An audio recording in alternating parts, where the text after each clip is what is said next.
On October 15, 1888, the town of Fort Smith, Arkansas, witnessed something that would haunt its residents for generations. A wedding ceremony between 45-year-old Nathaniel Decker and 22-year-old Rose Sullivan took place just 3 months after the mysterious hunting accident that claimed the life of William Decker, Nathaniel's own son and Rose's original fiancée. What seemed like a grieving father offering protection to his deceased son's bride was actually the culmination of the most calculated and sinister love affair in Sebastian County's history. The couple's passionate conspiracy involved 3 failed murder attempts, systematic poisoning, and ultimately a cold-blooded execution disguised as hunting mishap. Local records carefully hidden in the Sebastian County courthouse basement for over a century reveal a trail of evidence that authorities deliberately ignored and witnesses who mysteriously disappeared or died under suspicious circumstances whenever they spoke too freely about what they had seen. Before we continue with the story of Nathaniel Decker and the woman who helped him murder his own flesh and blood, make sure to subscribe to our channel and let us know in the comments what state you're listening from, because this tale of forbidden desire and family betrayal will make you question everything you thought you knew about the lengths people will go to for love. The truth about what really happened in those Arkansas lumber camps had been buried along with William Decker, but the evidence was always there for those brave enough to look. Sebastian County in 1888 stood as one of Arkansas's most prosperous regions, built on the wealth flowing from its vast timber industry and the bustling river trade along the Arkansas River. Fort Smith, the county seat, had grown from a frontier military post into a thriving commercial center where lumber barons, cattle ranchers, and river merchants competed for dominance in the rapidly expanding post-Civil War economy. Nathaniel Decker had arrived in Sebastian County 15 years earlier, an ambitious young man from Tennessee with enough capital to purchase a failing sawmill and the vision to transform it into the largest lumber operation between Little Rock and the Indian Territory. By 1888, Decker Lumber Company employed over 200 men and controlled thousands of acres of prime timberland in the Ozark foothills. The sound of Nathaniel's steam-powered saws echoed through the Arkansas River Valley from dawn to dusk, and his lumber supplied construction projects as far away as Kansas City and New Orleans. At 45, Nathaniel cut an imposing figure in Fort Smith society. Standing 6 feet tall with steel gray hair and penetrating blue eyes, he commanded respect through a combination of business acumen and carefully cultivated charm. His late wife Margaret had died of consumption 3 years earlier, leaving him to raise their only son, William, then 23, and already showing signs of the weak constitution that had plagued the Decker men for generations. William Decker represented everything his father both loved and despised about his own bloodline. The young man possessed his father's intelligence and his mother's gentle nature, but he lacked the ruthless drive that had built the family fortune. Where Nathaniel saw opportunity, William saw obligation. Where his father demanded results, William preferred compromise. At 26, William managed the lumber company's bookkeeping and customer relations, tasks that kept him safely away from the dangerous machinery and demanding physical labor that his father believed built character. The lumber camps themselves sprawled across the heavily forested hills east of Fort Smith, connected to the main mill by a network of narrow-gauge railroad tracks that carried massive logs down into the Arkansas River. These camps housed a rough collection of loggers, many of them Irish and German immigrants who had fled the industrial cities of the North.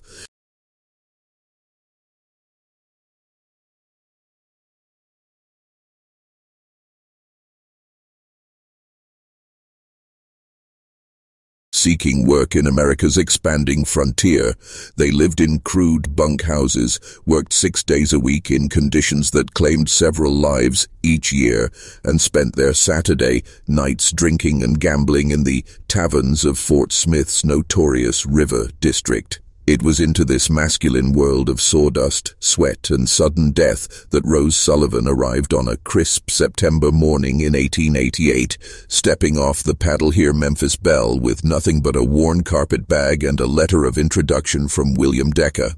Rose had been born in County Cork, Ireland, but her family had immigrated to Boston when she was 7 years old. Her father, Patrick Sullivan, worked as a dock laborer until tuberculosis claimed him when Rose was 15. Her mother, Bridget, took in washing and sewing to support Rose and her 2 younger brothers, but the family struggled constantly against poverty and the anti-Irish prejudice that pervaded Boston's employment practices. When a marriage broker approached Bridget Sullivan in the summer of 1888 with news that a prosperous Arkansas businessman sought a suitable Irish wife for his son, the family saw it as divine providence. William Decker had placed his requirements through a series of Catholic parish networks, a young woman of good character, devout faith, and practical skills who would be willing to travel west for marriage to a successful lumber heir. Rose possessed all these qualities, but she also carried something that had not been requested: a fierce intelligence and an ambitious spirit that chafed against the limited opportunities available to Irish immigrant women in 1880s America. At 22, she had already worked as a seamstress, a shop girl, and a tutor for wealthy Protestant families who paid her less than they paid their stable boys. The prospect of marrying a lumber company heir represented not just escape from poverty, but entry into a social class that had always been denied to people of her background. Her journey to Arkansas took 3 weeks, traveling by train to New York, then by riverboat down the Mississippi to the Arkansas River. William had sent money for first-class accommodations along with detailed letters describing his family, his business, and his hopes for their future together.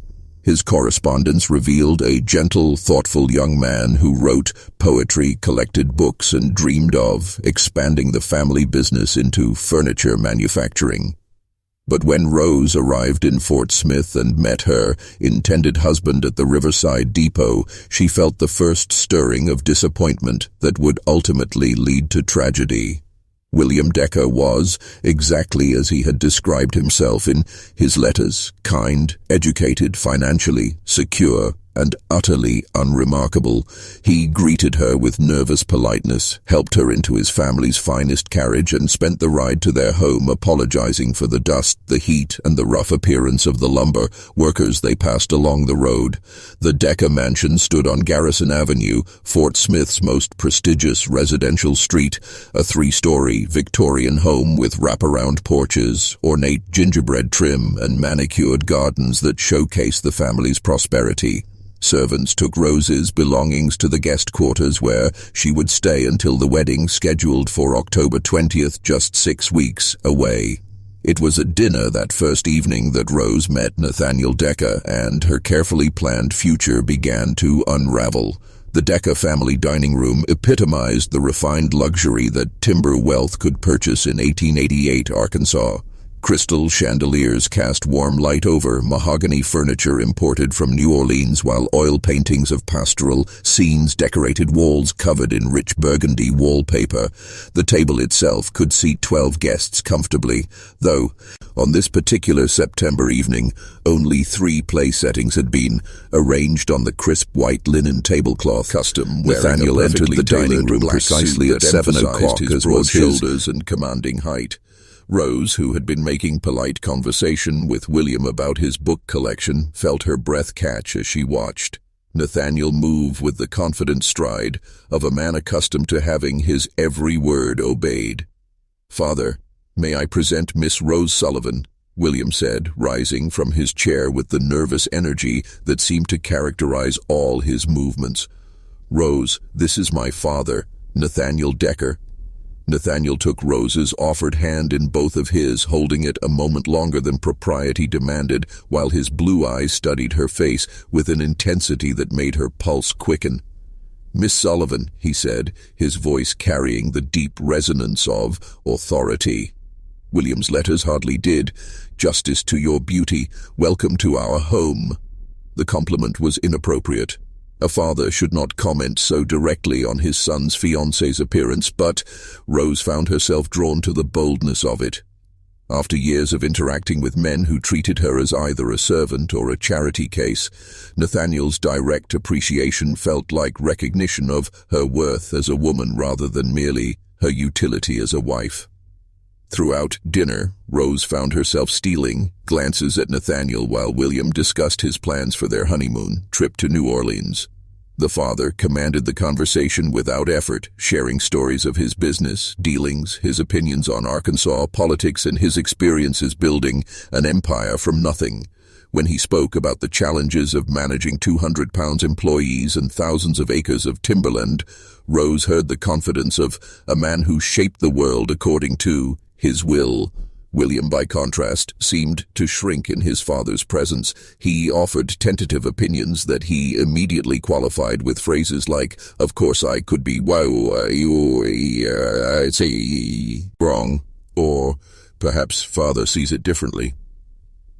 When Nathaniel asked about production figures from the main sawmill, William fumbled through his explanation, clearly nervous about making any statement that might contradict his father's expectations. "You must understand, Miss Sullivan," Nathaniel said, as dessert was served, "that William has many fine qualities, but business requires a certain ruthlessness that doesn't come naturally to him. He's too gentle for his own good." The comment was delivered with apparent affection, but Rose detected the steel beneath Nathaniel's words. Here was a man who recognized weakness even in his own son and felt no hesitation in exposing it. After dinner, William offered to show Rose the family library, but Nathaniel interrupted. "Perhaps Miss Sullivan would enjoy seeing the timber operations. I'm riding out to Camp 3 tomorrow morning to inspect our new steam donkey. A woman planning to marry into the lumber business should understand where our prosperity originates." William opened his mouth to object.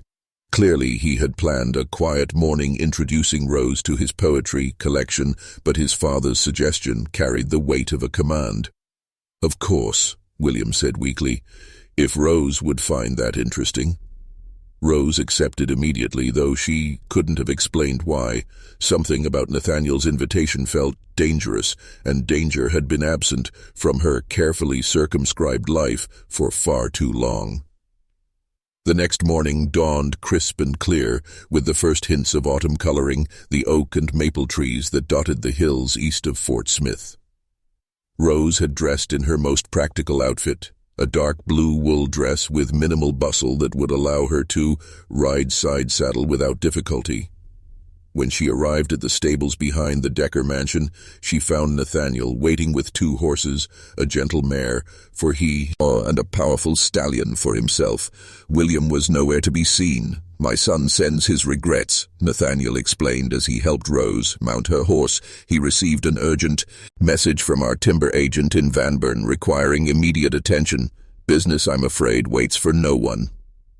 Rose accepted this explanation, though something in Nathaniel's tone suggested that William's absence might not have been entirely coincidental. As they rode through the early morning mist toward the timber camps, she found herself studying her companion's profile, noting the strong line of his jaw and the way morning light caught the silver threads in his dark hair. The ride to Camp 3 took nearly 2 hours, following rutted logging roads that wound through increasingly dense forest. Nathaniel proved to be an engaging companion, sharing stories about the early days of his lumber operation and pointing out landmarks that marked the expansion of his holdings over the years. He spoke with genuine passion about the work itself, the satisfaction of felling a magnificent oak that had stood for centuries, the challenge of moving massive logs down treacherous mountain slopes, the pride of transforming raw timber into lumber that would build homes and businesses across the expanding American frontier.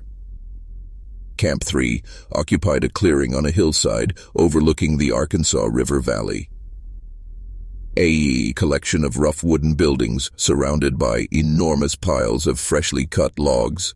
The new steam donkey, a steam-powered winch system for moving logs, stood at the center of the operation, its boiler already fired up and ready for the day's work.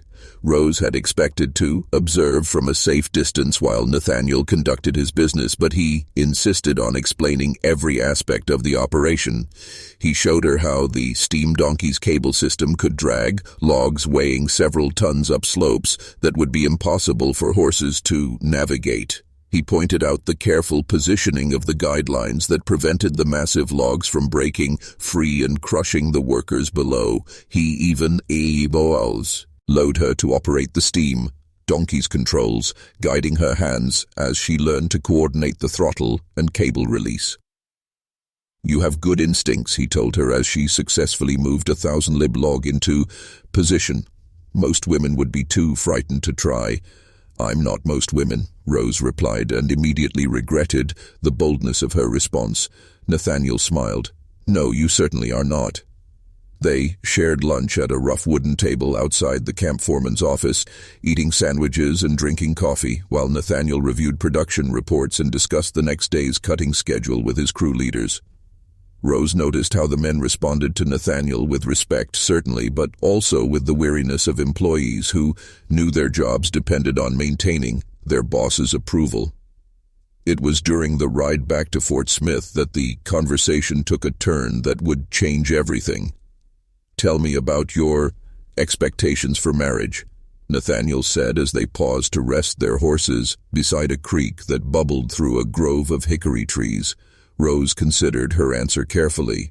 "I expect to be a good wife, to support my husband's work, and to raise children who will continue the family name." "Those are admirable goals," Nathaniel replied, "but they don't tell me what you hope to gain from marriage beyond security and respectability." The question surprised Rose with its directness. In Boston, no one had ever asked what she hoped to gain from anything. Survival had been goal enough. "I suppose I hope to matter," she said finally, "to be part of something important, something that makes a difference in the world." Nathaniel dismounted and walked to the creek's edge, where he picked up a smooth stone and skipped it across the water's surface. "And do you believe marriage to William will provide that opportunity?" Rose felt heat rise in her cheeks. The question was inappropriate, potentially scandalous, but she found herself considering it seriously. "William is a good man," she said. "That's not what I asked." Rose dismounted as well, needing to move, to think, to understand why this conversation felt so dangerous and so necessary. "William is gentle and kind and educated. He will provide well for a family and treat his wife with respect and consideration." "Again, not what I asked." Rose turned to face him, noting how his blue eyes seemed to see through all her careful, diplomatic responses to the truth beneath. "No," she said quietly, "I don't believe marriage to William will provide that opportunity. He's content to manage other people's decisions and implement other people's visions. He'll never build anything himself." "And building something matters to you, yes?" Nathaniel stepped closer, close enough that Rose could smell the scent of pine needles and wood smoke that seemed to cling to his clothes. "Then you understand my dilemma. I've spent 25 years building something that will die with me because my son lacks the will to continue what I've started." Rose knew she should step back, should remount her horse, and insist they return to Fort Smith immediately. Instead, she found herself asking, "What do you intend to do about that?" Nathaniel's answer came, not in words, but in the way his fingers brushed against hers as he helped her back into the saddle. The touch lasted only a moment, but it carried a promise that made Rose's heart race with equal parts anticipation and terror. They rode the rest of the way to Fort Smith in silence, but something fundamental had changed between them. When they arrived at the Decker mansion, William was waiting anxiously on the front porch, having returned from Van Buren hours earlier. "How was your ride?" he asked, his relief at their safe return evident in every word. "Educational," Rose replied, and caught Nathaniel's slight smile at her choice of words. That night, as Rose lay in her guest room bed, listening to the settling sounds of the unfamiliar house, she understood that she stood at a crossroads that would determine the entire course of her life. She could marry William as planned, accept the comfortable but limited future he offered, and spend her years wondering what might have been, or she could pursue the dangerous attraction she felt for Nathaniel, knowing that such a path would require choices that would horrify the woman she had been just 24 hours earlier. When sleep finally came, Rose dreamed of steam donkeys and massive logs and the feeling of strong hands guiding hers as she learned to control forces powerful enough to reshape the landscape itself. The weeks following Rose's visit to the timber camp established a routine that would have appeared perfectly innocent to any casual observer, but that slowly, systematically drew her deeper into Nathaniel's orbit. William, pleased with his fiancée's apparent interest in the family business, encouraged what he saw as her practical desire to understand their source of prosperity. He had no way of knowing that each business excursion, each private conversation about lumber operations, each moment Rose spent in his father's company was carefully orchestrated to feed a growing obsession that consumed both participants. Nathaniel found reasons to visit the mansion during the day when William was occupied at the main sawmill. He would arrive with business documents that required immediate attention, architectural plans for new facilities that needed review, or urgent messages from timber agents that couldn't wait for evening. These visits always included invitations for Rose to accompany him on brief errands, inspecting potential mill site locations, reviewing timber quality at the Riverside lumber yards, or discussing equipment purchases with machinery dealers who had traveled from as far away as Chicago to court the Decca Lumber Company's business. Rose accepted each invitation with the eager interest of a woman preparing to become part of a business empire. She asked intelligent questions about profit margins and production costs, demonstrated remarkable aptitude for understanding the technical aspects of lumber grading and steam-powered equipment, and showed genuine fascination with the strategic challenges of managing such a complex operation. What neither admitted even to themselves during those early days was that the business discussions provided cover for a more intimate form of education. Nathaniel was teaching Rose to see the world through his eyes, to understand power as something that must be seized rather than granted, to recognize weakness as a luxury that successful people could not afford, and to appreciate the satisfaction that came from bending circumstances to one's will rather than merely accepting what fate provided. William has never understood, Nathaniel explained as they rode through Timber Holdings on a crisp October morning, that in business, as in nature, only the strongest survive. He believes that being fair and reasonable will ensure success, but fairness is a luxury that only winners can afford. Rose found herself nodding at observations that would have appalled her just weeks earlier. He does seem to assume that other people will act honorably simply because he does. Exactly, and that assumption will destroy everything I've built unless someone with clearer vision assumes control. The implications of such statements hung in the air between them, never quite spoken aloud but clearly understood. Nathaniel was not simply sharing business philosophy. He was recruiting a conspirator, testing Rose's willingness to embrace a worldview that placed desire above duty and ambition above morality. Meanwhile, William's own behavior began to change in subtle ways that only heightened the contrast between father and son, perhaps sensing some shift in the dynamics of his household, perhaps responding unconsciously to the tension that crackled in the air whenever the three of them were together. William became increasingly solacite, obtuse of Rose's comfort and increasingly deferential to his father's opinions.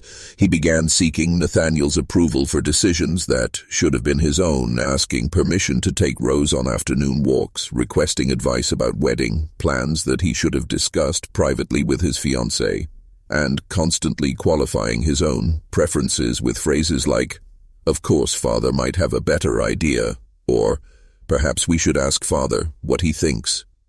This difference, intended to demonstrate respect and maintain family harmony, had the opposite effect Rose might have hoped for. Instead of endearing William to her, his constant yielding to paternal authority made him seem weak and indecisive. Where Nathaniel commanded, William requested. Where Nathaniel decided, William deliberated. Where Nathaniel acted, William hesitated. Rose began to understand viscerally what Nathaniel meant about strength and weakness. She could see how William's gentle nature, so appealing in his letters, translated in person to an inability to claim his own space in the world, even in matters that directly concerned his own wedding. He seemed incapable of asserting preferences that might conflict with anyone else's opinions. The turning point came on October 8th, just 12 days before the scheduled wedding ceremony. William had planned a private picnic for himself and Rose at Ozark Landing, a scenic spot along the Arkansas River, where paddle wheelers stopped to take on timber from the Decca sawmill. He had arranged for the cook to prepare a special lunch, had commissioned the groundskeeper to gather autumn flowers for a bouquet, and had even composed a poem that he intended to read while they watched the sunset over the water. But when afternoon came, Nathaniel announced that urgent business required William's immediate attention at the main sawmill. A machinery breakdown threatened to halt production for several days unless repairs could be completed before the next morning's shift. As the person responsible for equipment maintenance schedules, William's presence was genuine. "Well, have our picnic tomorrow, I promise. The sunset will be just as beautiful." Nathaniel, however, had a different suggestion. "Perhaps Rose would enjoy seeing the mill operations while you're working on the repairs. She's shown such interest in learning about the business, and this would be an excellent opportunity to observe our nighttime procedures." William brightened at this proposal. His father's offer to entertain Rose while he worked seemed like the perfect solution. It demonstrated Nathaniel's kindness while ensuring that Rose wouldn't spend the evening alone and disappointed.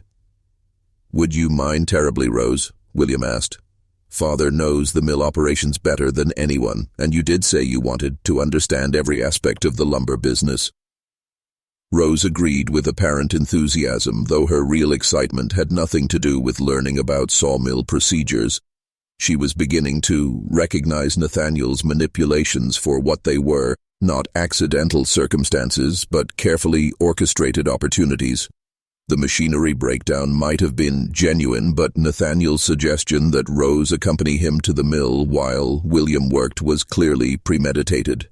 As evening approached and William departed for the main sawmill with his tools and repair manuals, Rose found herself alone with Nathaniel for the first time since their ride to the timber camp.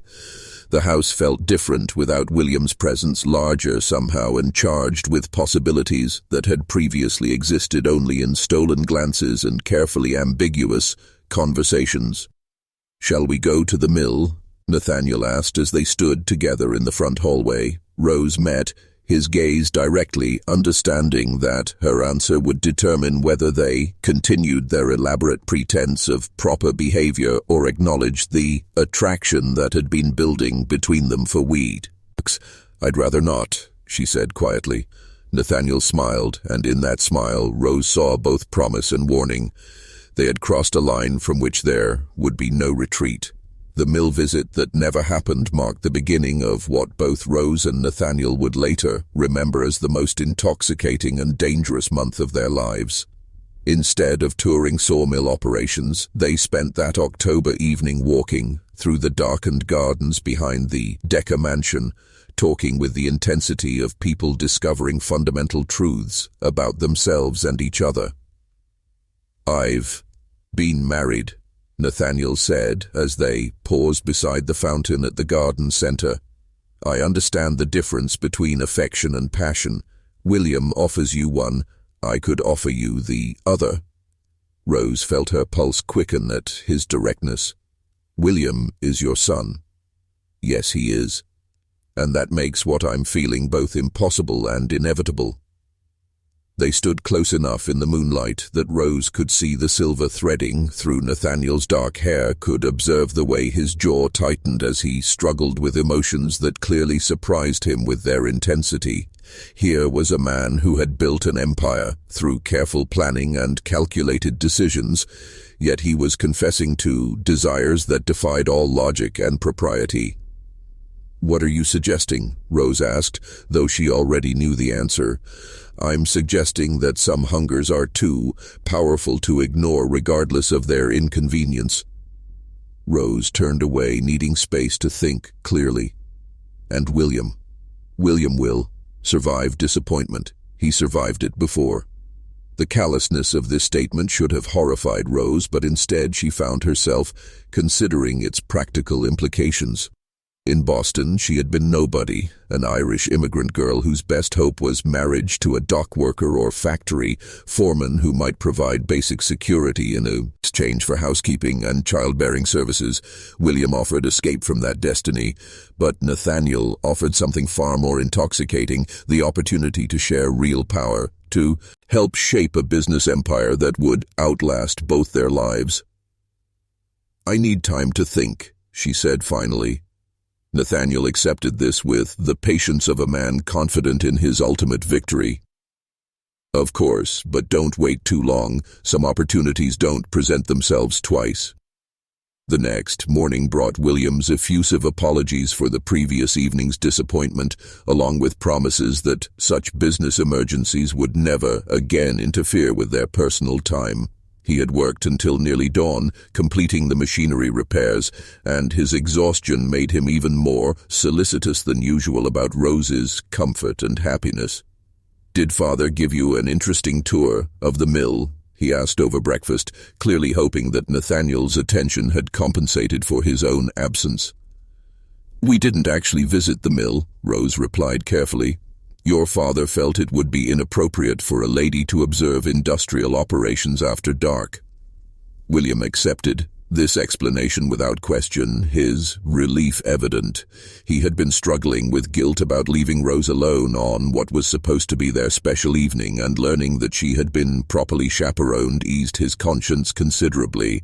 What William didn't notice was the brief look that passed between Rose and Nathaniel as she delivered this careful version of the truth. It was the first of many small lies they would tell, together the beginning of a conspiracy that would gradually expand to encompass much larger deceptions. Over the following days, Nathaniel found increasingly creative reasons to spend time alone with Rose. A potential property purchase required someone with feminine perspective to evaluate the condition of the house and outbuildings. A meeting with New Orleans lumber buyers needed social support that only a refined lady could provide. Equipment suppliers visiting from Chicago expected to be entertained with the kind of cultivated conversation that business dinners demanded. William not only approved of these activities but actively encouraged them. His father's willingness to include Rose in business matters seemed to demonstrate acceptance of her as a future family member, while Rose's eagerness to participate suggested genuine interest in understanding the source of their prosperity. That his fiancée and his father seemed to enjoy each other's company struck William as evidence of his good fortune rather than cause for concern. But Fortune Smith's more observant residents began to notice patterns that William missed entirely. Mrs. Adelaide Forrester, whose Garrison Avenue mansion provided an excellent view of the Decker property, observed that Nathaniel's business carriages seemed to make unusually frequent visits to his own home during midday hours when William was occupied at the sawmill. She also noted that these visits often lasted several hours longer than any conceivable business matter would require. Similarly, Thomas Brennan, who managed the River District's largest hotel, began receiving unusual requests from Nathaniel for private dining rooms and discreet accommodations for out-of-town business associates who bore striking resemblances to Rose Sullivan. When Brennan mentioned these arrangements to his wife during their own evening conversations, she pointed out that respectable businessmen generally conducted such meetings in their offices rather than hotel rooms. Most telling of all, Father Michael O'Brien, the Irish Catholic priest who was scheduled to perform Rose and William's wedding ceremony, found himself increasingly troubled by his conversations with the bride-to-be. When he met with Rose to discuss the spiritual dimensions of Catholic marriage, he detected an enthusiasm that seemed disconnected from any mention of her intended husband.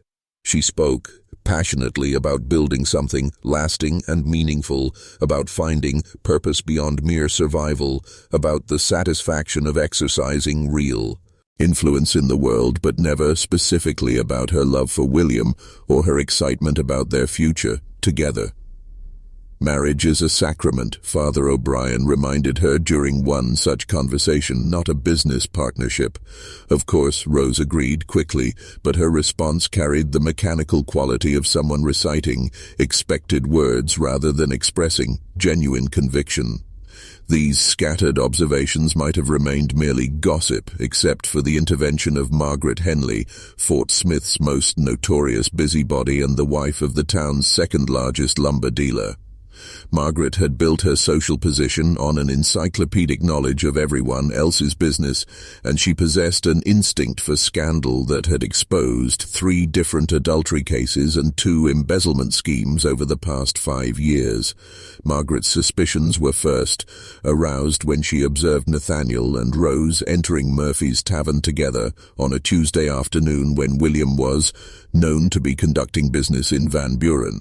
Murphy's served the rougher element of Fort Smith's population, river workers, loggers, and visiting cattle drivers who preferred strong whiskey to polite conversation. No respectable businessman would take his son's fiancée to such an establishment unless he had compelling reasons for avoiding more conventional meeting places. Intrigued, Margaret began conducting her own informal investigation. She enlisted her Irish housemaid, Colleen Alley, to engage Rose in conversations about wedding preparations and married life. She convinced her husband to invite Nathaniel to their weekly poker game, hoping that alcohol might loosen his tongue about his relationship with his future daughter-in-law. She even began timing her afternoon walks to coincide with the comings and goings at the Decker mansion. What Margaret discovered confirmed her worst suspicions and exceeded her most scandalous expectations. Through careful observation and strategic questioning, she learned that Nathaniel and Rose had been meeting privately for weeks, that their conversations went far beyond appropriate business discussions, and that both seemed to be struggling with emotions that had nothing to do with proper family relationships. More disturbing still, Margaret began to notice changes in William's behavior that suggested he might be suffering from some form of illness. He appeared increasingly tired during social gatherings, complained frequently of headaches and stomach problems, and seemed to have lost the modest self-confidence he had previously displayed in business matters. When Margaret mentioned these observations to her husband, he confirmed that William's performance at work had become erratic and unreliable. Nathaniel's been covering for him, Harold Henley reported after his poker evening with the lumber baron, claims the boy's been working too hard and needs rest before the wedding. But the mill supervisors tell a different story. They say William can barely make it through a full day without needing to lie down. Margaret's instincts, sharpened by years of exposing other people's secrets, told her that William's declining health was somehow connected to his father's inappropriate relationship with his fiancée. She couldn't yet prove any wrongdoing, but she could sense the presence of secrets that were eating away at the normal functioning of the Decker household. Her opportunity for decisive action came on October 17th, just 3 days before the scheduled wedding ceremony. October 17th, 1888 dawned gray and cold with the kind of persistent drizzle that turned Fort Smith's unpaved streets into rivers of mud and kept respectable citizens indoors with their fires burning high. It was weather that invited confidences and provided cover for activities that might seem suspicious under clearer skies. William had been scheduled to travel to Little Rock that morning to finalize arrangements with a new timber buyer, but he complained of such severe stomach cramping that he could barely stand upright. Dr. Samuel Hayes, the family physician, prescribed bed rest and a diet of bland foods, suggesting that the stress of approaching marriage might be affecting William's digestive system. Young men often experienced nervous symptoms before their wedding day. Dr. Hayes assured Nathaniel as they spoke privately in the mansion's front parlor. A few days of rest should restore his equilibrium. Nathaniel accepted this diagnosis with apparent concern for his son's welfare. But Rose noticed something in his expression that the doctor missed entirely, a flicker of satisfaction that suggested William's illness might not be entirely unwelcome.